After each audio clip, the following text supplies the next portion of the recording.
সুপ্রিয় দর্শক, এইমাত্র পাওয়া রাতের সংবাদে আপনাদের স্বাগতম। শুরুতেই সংবাদ শিরোনাম।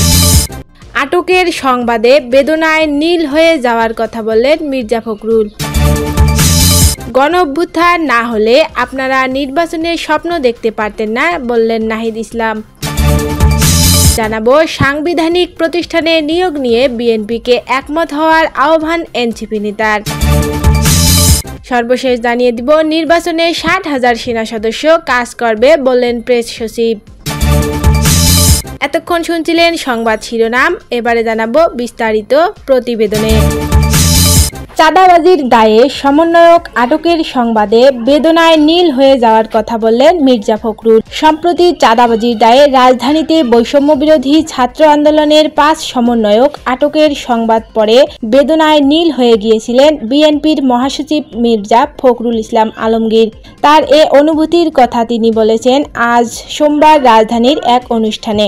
আজ দুপুরে রাজধানীর শাহবাগের জাতীয় জাদুঘরের সামনে জুলাই গণ অভ্যুত্থান বিষয়ে যুবদলের মাসব্যাপী কর্মসূচির উদ্বোধন অনুষ্ঠানে প্রধান অতিথির বক্তব্য দেন মির্জা ফখরুল। আর সেখানেই তিনি এই কথা বলেন।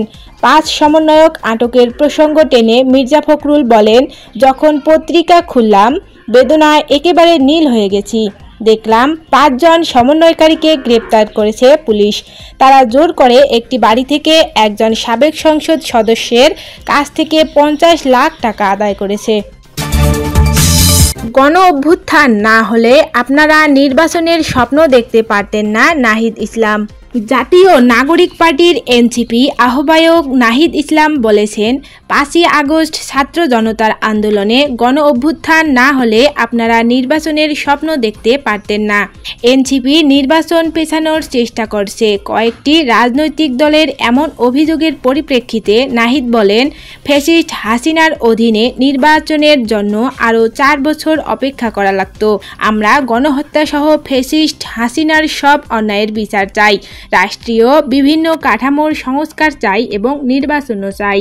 দেশ গড়তে জুলাই পদযাত্রা কর্মসূচির অংশ হিসেবে জামালপুর জেলা শহরের ফৌজদারি মোড়ে পথসভায় তিনি এসব বলেন। তিনি বলেন, আপামর ছাত্র জনতা ফ্যাসিস্ট সরকারের পতন ঘটিয়ে নতুন বাংলাদেশের সূচনা করেছে। যারা শহীদ হয়েছেন তাদের পরিবার কোনো অর্থ চায় না, তারা চায় সম্মান।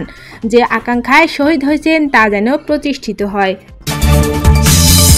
সাংবিধানিক প্রতিষ্ঠানে নিয়োগ নিয়ে বিএনপিকে একমত হওয়ার আহ্বান এনসিপি নেতার।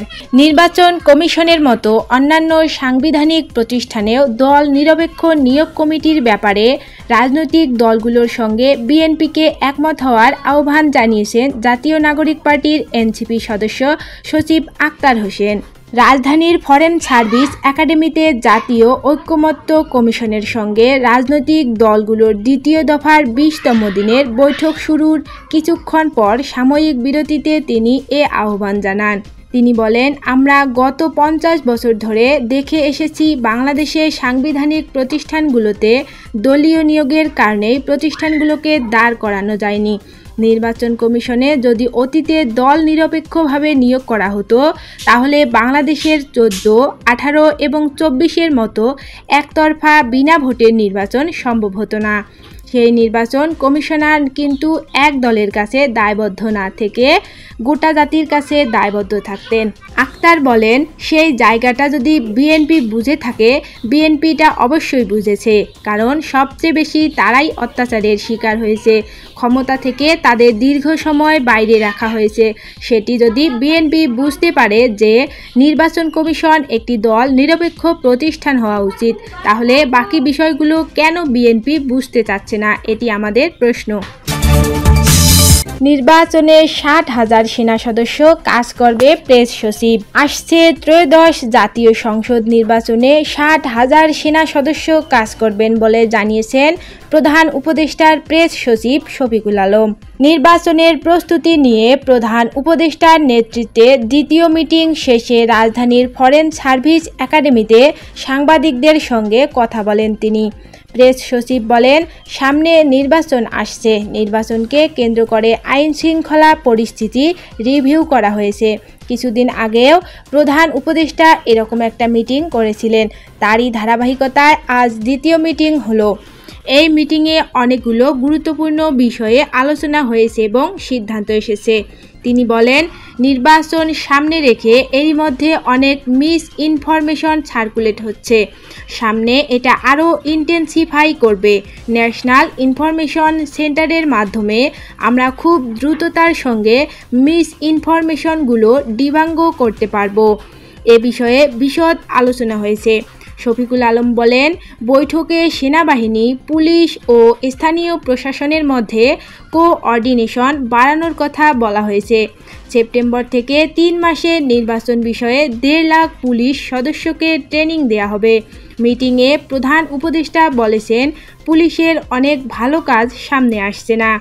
নির্বাচনে সেনাবাহিনী স্ট্রাইকিং ফোর্স হিসেবে থাকবে জানিয়ে শফিকুল আলম বলেন, নির্বাচনে 60,000 সেনা সদস্য কাজ করবে।